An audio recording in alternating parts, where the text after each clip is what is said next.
बिस्मिल्लाहिर्रहमानिर्रहीम। अस्सलाम वालेकुम स्टूडेंट्स, मैं आपको डेटाबेस मैनेजमेंट सिस्टम की क्लास में खुशामदीद कहती हूँ और इसके साथ ये भी उम्मीद करती हूँ कि आप सब लोग जो है वो खैरियत से हैं और आप लोगों ने पिछले तमाम लेक्चर जो हैं वो अच्छे से प्रिपेयर कर लिए होंगे। आज हम आपकी बुक का चैप्टर नंबर 3 स्टार्ट करने जा रहे हैं, जो कि बहुत इंपॉर्टेंट चैप्टर है। इस चैप्टर को स्टार्ट करने से पहले अगर आप अपने प्रीवियस लेक्चर को दोहराने की कोशिश करें, जिसके अंदर हमने जो है वो 3 लेवल आर्किटेक्चर यानी सेकंड चैप्टर में हमने जो है 3 लेवल आर्किटेक्चर को डिटेल में डिस्कस किया है। 3 लेवल आर्किटेक्चर को इसलिए दोहराने की ज़रूरत है कि इसमें हमने 3 लेवल्स जो हैं वो पढ़े थे। सबसे पहले वाला लेवल जो है हमारे पास एक्सटर्नल लेवल होता है, दूसरे वाला कॉन्सेप्चुअल जिसको लॉजिकल लेवल भी कहा जाता है, और थर्ड लेवल जो था हमारे पास इंटरनल लेवल था। अब एंटिटी रिलेशनशिप मॉडल जो है इसका कंसर्न जो है वो लॉजिकल रिप्रेजेंटेशन के साथ होता है, यानी कॉन्सेप्चुअली आप किस तरह से जो सिस्टम बनाने जा रहे हैं उसको किस तरह से ले आउट करना है, उसमें से किस तरह से एंटिटीज़ फाइंड आउट करनी है, ये हम एंटिटी रिलेशनशिप मॉडल में देखेंगे। अब तो आइए इस चैप्टर का बाकायदा आगाज़ करते हैं। सबसे पहले देखते हैं कि एंटिटी रिलेशनशिप मॉडल जो है हमारे पास क्या होता है। तो entity relationship model is a logical representation of data in an organization. किसी ऑर्गेनाइजेशन के डेटा की लॉजिकल रिप्रेजेंटेशन होती है। It views the entire system, ये तमाम सिस्टम को व्यू करता है। जैसे कोई भी सिस्टम आप डिज़ाइन करने लगें तो उसमें सबसे पहले एंटिटीज़ को फाइंड आउट किया जाता है, फिर उन एंटिटीज़ के दरमियान रिलेशनशिप जो है वो क्रिएट किए जाते हैं।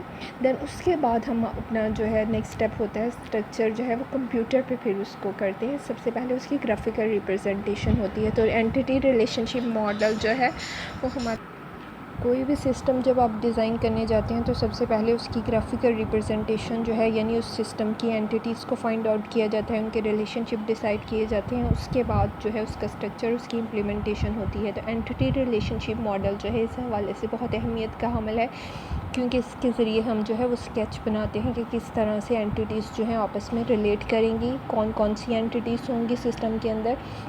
और यही इसको जो है हम डिटेल में अब डिस्कस करने जा रहे हैं। It was introduced by the Chen 1976। ये मॉडल जो है वो 1976 में इंट्रोड्यूस हुआ था। इसके एडवांटेजेस क्या हैं एंटिटी रिलेशनशिप मॉडल के? तो इसके एडवांटेजेस में फ़र्स्ट इसका एडवांटेज जो है वो कंसेप्चुअल सिंप्लिसिटी है, यानी कंसेप्चुअली आपको समझने में डेटाबेस को आसानी होती है जब आप उसमें एंटिटीज़ उनके दरमियान रिलेशनशिप को ईजी वे से रिप्रेजेंट कर सकते हैं इसके ज़रिए। It becomes even more easier to create and manage and complex database design by using a ER diagram, ER model। ER model को इस्तेमाल करते हुए आप इवन कम्प्लेक्स से कम्प्लेक्स सिस्टम को भी इजीली मैनेज कर सकते हैं या उसका लेआउट जो है वो आसानी से बयान कर सकते हैं। विजुअल रिप्रेजेंटेशन जब आप ER मॉडल बना लेते हैं तो वो एक तरह से आपके पास विजुअली उसका खाका जो है क्रिएट हो जाता है, जिसको आप विजुअली रिप्रेजेंटेशन के तौर पर इस्तेमाल कर सकते हैं। ER model provides a visual representation of data and relationship among the data. It enables the database designer, programmers and end user to understand the database easily, यानी इसकी मदद से डेटाबेस डिज़ाइनर या एंड यूज़र या programmer जो है वो आसानी से डेटाबेस के स्ट्रक्चर को, उसके लेआउट को समझ सकते हैं कि किस तरह से डेटाबेस जो है वो डिज़ाइन होने जा रही है। Affective communication tool, ER model जो है वो हमारे पास as a affective communication tool है to get the different views of data की डिफरेंट व्यू लेने के लिए एज सीन बाय द प्रोग्रामर, कि प्रोग्रामर इसको किस तरह से देख रहा है, मैनेजर किस तरह से देख रहा है, एंड यूज़र किस तरह से देख रहा है। ER model work as a effective communication tool to integrate these view. ER model के थ्रू हम इन तमाम व्यूज़ को इंटीग्रेट कर सकते हैं, इकट्ठा कर सकते हैं। Integrated with the relational database model, हम ER मॉडल को ईजीली इंटीग्रेट कर सकते हैं रिलेशनल डेटाबेस मॉडल के साथ। This integration make the relational database design a very structured process. इसकी मदद से हम रिलेशनल डेटाबेस एलिमेंट सिस्टम जिसके साथ हम डील कर रहे हैं, रिलेशनल डेटाबेस मॉडल जो है उसके साथ हम इजीली इसको इंटीग्रेट कर सकते हैं, जिसकी वजह से एक स्ट्रक्चर्ड प्रोसेस अप्रोच जो है वो हम फॉलो करने में कामयाब हो सकते हैं। एलिमेंट्स ऑफ ईआर मॉडल, अगर हम ईआर मॉडल के एलिमेंट्स की बात करते हैं तो सबसे बेसिक इसमें हमारे पास जो है वो एंटिटी है। एंटिटी क्या है ये आपको पहले भी पता है। Entity could be a place, person, thing, event for which the data is collected and maintain, जिसके लिए हम डेटा को इकट्ठा करते हैं और फिर उसको मेंटेन करते हैं। फॉर एग्जांपल हमारे पास लाइब्रेरी सिस्टम है that contain the data about the different entities like a book, उसमें बुक्स हैं, मेंबर्स से रिलेटेड डेटा है। और कॉलेज सिस्टम के अंदर एंटिटीज़ हो सकती हैं like a student, teacher and class. अब यहाँ पे कुछ एग्जांपल दी हुई हैं एंटिटीज़ की, जैसे पर्सन है तो पर्सन में टीचर, लॉयर, डॉक्टर और भी बहुत कुछ जो है वो आ जाएगा। प्लेस है तो एग्जांपल के तौर पर बताया गया है, प्लेस में कंट्री, सिटी। ऑब्जेक्ट्स हैं vehicle, toy, furniture.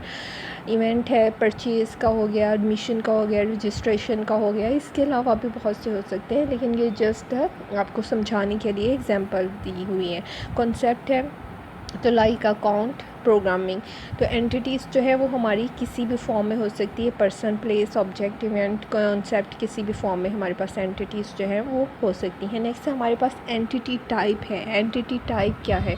A set of entity with same attribute, यानी एंटिटी का वो सेट जिनके सेम एट्रीब्यूट्स हों। जैसे हम स्टूडेंट एंटिटी की बात करते हैं तो स्टूडेंट्स के अंदर तमाम स्टूडेंट्स का डेटा जो है ऑलमोस्ट सेम होगा। All entities in an entity type share common characteristics, उनकी कुछ कॉमन जो है एट्रीब्यूट्स होते हैं जिनको वो शेयर करते हैं। It is also known as a entity class, इसको एंटिटी क्लास भी कहा जाता है। For example student entity class is a set of all student.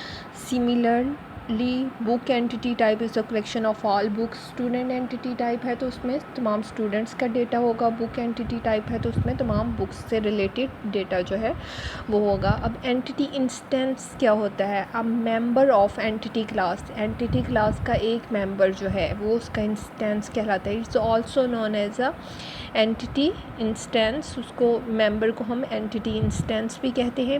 It is also known as a entity occurrence, ये एंटिटी की occurrence भी कहलाती है। Each entity instance of entity type has its own value for each instance, हर instance के लिए उसकी अपनी वैल्यू होती है। For example a student Abdullah of student entity type is an entity instance. Abdullah जो है वो स्टूडेंट एंटिटी टाइप का क्या हुआ? एक इंस्टेंस हुआ। यानी जब हम कंबाइन तमाम स्टूडेंट्स की बात करते हैं उसमें से हम एक अकरेंस, एक रिकॉर्ड, एक वैल्यू जब की बात करते हैं, जैसे अब्दुल्ला की बात की तो अब्दुल्ला जो है वो क्या हुआ? स्टूडेंट क्लास का, जो कि वो अब्दुल्ला भी स्टूडेंट है लेकिन वो एंटिटी क्लास का क्या हुआ? इंस्टेंस हुआ। नेक्स्ट हमारे पास है entity set, a set of all entity of particular entity type, entities का वो सेट जिनकी कोई ख़ास एंटिटी टाइप है in a database at a given point of a time, यानी साथ में अब टाइम की भी बात कर रहा है, इसका वाला entity set. For example entity set student में consist of all the student in the university में मौजूद तमाम स्टूडेंट्स का जो सेट होगा वो हमारे पास एंटिटी सेट कहलाएगा। अनदर एंटिटी सेट टीचर में consist of all teachers in the university में मौजूद तमाम teachers. The same name is usually use both for entity type and entity set, दोनों के लिए हम मोस्टली सेम नेम जो है यूज़ करते हैं, एंटिटी टाइप और entity set. For example book refers to both entity type as well as a current set of all books in the database. तो बुक्स जो है वो हमारे पास एंटिटी टाइप भी हुआ as well as current set. वो करंट सेट यानी टाइम के हवाले से अगर हम बात करते हैं तो तमाम बुक्स जो कि डेटाबेस में मौजूद हैं। उसके बाद हम एट्रीब्यूट्स की बात करते हैं। एट्रीब्यूट्स क्या है?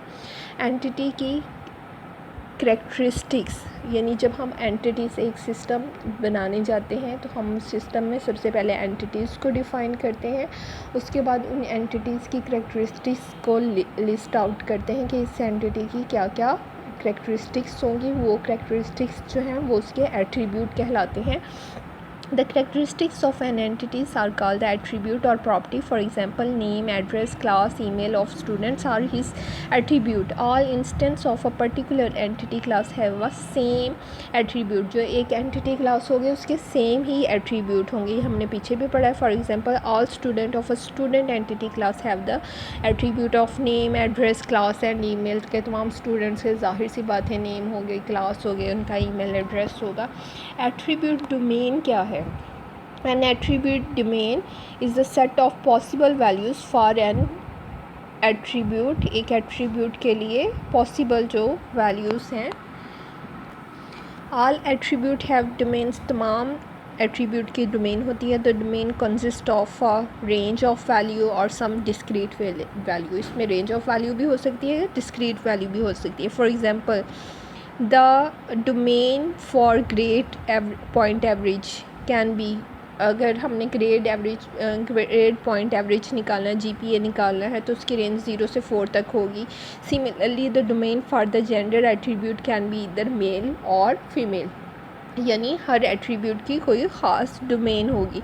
And the association of domain with an attribute ensure the integrity of database. ये चीज़ हमें इंटेग्रिटी को इंश्योर कराती है. The domain is normally defined in the form of a data type and some other additional constraint. इसके अलावा कुछ other constraints जो हैं वो भी अप्लाई की जाती हैं. नेक्स्ट हमारे पास रिलेशनशिप है. तो रिलेशनशिप जो है वो लॉजिकल कनेक्शन होता है बिटवीन डिफरेंट एंटिटीज़, यानी एक एंटिटी का दूसरी एंटिटी के साथ relationship. The entity that participate in a relationship, वो एंटिटीज़ जो कि रिलेशनशिप में पार्टिसिपेट करती हैं उनको पार्टिसिपेंट भी कहते हैं. ये रिलेशन जो है एक एंटिटी का अपने साथ भी हो सकता है और किसी दूसरी एंटिटी के साथ भी हो सकता है. फॉर एग्जांपल स्टूडेंट का रिलेशन जो है वो टीचर के साथ हो सकता है. A relationship is called total. अगर रिलेशनशिप जो है वो टोटल कहलाएगा अगर एंटिटी सेट में से तमाम एंटिटीज़ जो है वो पार्टिसिपेट कर रही हैं रिलेशनशिप में. और रिलेशन जो है वो आपका पार्शियल कहलाएगा अगर एंटिटी सेट में से कुछ एंटिटीज़ या एक एंटिटी जो है वो पार्टिसिपेट कर रही है रिलेशनशिप में. Suppose a supplier part exist between a supplier and part. Supplier और पार्ट का रिलेशनशिप है. The relationship is total if every part is supplied by the supplier. अगर तो सप्लायर हर पार्ट को सप्लाई करता है तो हमारे पास रिलेशन क्या होगा, टोटल होगा. अब ER डायग्राम के आगे कंपोनेंट्स हैं, यानी इसमें हमारे पास ग्राफिकली जो है ER डायग्राम को किस तरह से शो करवाया जाता है उसमें हम जो है आगे देखते हैं. तो इसमें देखें ER डायग्राम में हमारे पास जो है वो एंटिटी को शो करवाने के लिए हम रेक्टेंगल को यूज़ करते हैं. वीक एंटिटी को शो करवाने के लिए हम जो है वो डबल लाइन को शो करवाते हैं. एसोसिएटिव एंटिटी को शो करवाने के लिए आपको नज़र आ रहा है ये डायमंड सिंबल है और ये रेक्टेंगल के अंदर है. तो इस तरह से ER डायग्राम के ये हमारे पास general representation of ER model using a standard symbol. हम कुछ ख़ास सिंबल जो है वो यूज़ करते हुए ER डायग्राम को ड्रॉ करते हैं. तो इसको मज़ीद समझने के लिए जैसे एंटिटी के लिए यहाँ पे मैंने ये इसको थोड़ा सा वाज़िया करके दिखाया है. एंटिटी के लिए हम रेक्टेंगल यूज़ करेंगे. रिलेशनशिप के लिए जो है वो डायमंड का सिंबल यूज़ होता है.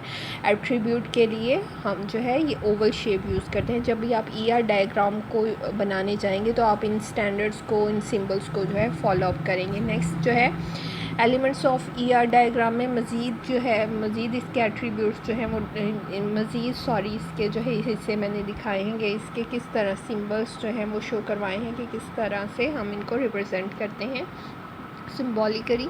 Entity, weak entity, associative entity, attribute, multi valued हैं. तो हमारे पास एट्रीब्यूट के लाइन जो है वो इस तरह से दायरे में आ जाएगा. ड्राइव्ड एट्रीब्यूट है. ड्राइव्ड एट्रीब्यूट से क्या मुराद है, जैसे डेट ऑफ बर्थ है, ठीक है, डेट ऑफ बर्थ. तो उसमें अगर इससे एज जो है वो निकाला जाए, एज, तो एज हमारे पास क्या होगा, इसका ड्राइव्ड एट्रीब्यूट जो है वो कहलाएगा. तो इस तरह से ड्राइव्ड एट्रीब्यूट को शो करवाने के लिए ये डॉटेड सर्कल लगाया हुआ है.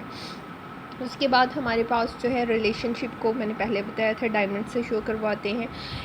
आगे फिर जो है इंडिपेंडेंट रिलेशनशिप को जो है वो डबल लाइन से शो करवाते हैं। मज़ीद यही वाली इसको मज़ीद क्लेरिफाई करने के लिए एंटिटी रिलेशनशिप ओवल शेप में, वीक एंटिटी है डबल लाइन में, वीक एंटिटी रिलेशनशिप है डबल डायमंड में, मल्टी वैल्यूड एट्रीब्यूट है तो वो हमारे पास जो है सर्कल में की वैल्यू को शो करवाने के लिए हम अंदर जो है एक लाइन जो है वो एट्रीब्यूट के नीचे लगा देते हैं। इसके बाद कंपोजिट एट्रीब्यूट को जो है शो करवाने के लिए उसमें से 2 लाइनें जो है निकाली गई हैं और उनको शो करवाया गया है। तो ये हमारी जो है ER डायग्राम के हिस्से थे। उसके बाद हमारे पास जो है रिलेशनशिप को शो करवाने के लिए एक फिगर जो है वो दिखाई गई है, जिसमें अगर एक एंटिटी का दूसरी एंटिटी के साथ रिलेशनशिप है तो उसको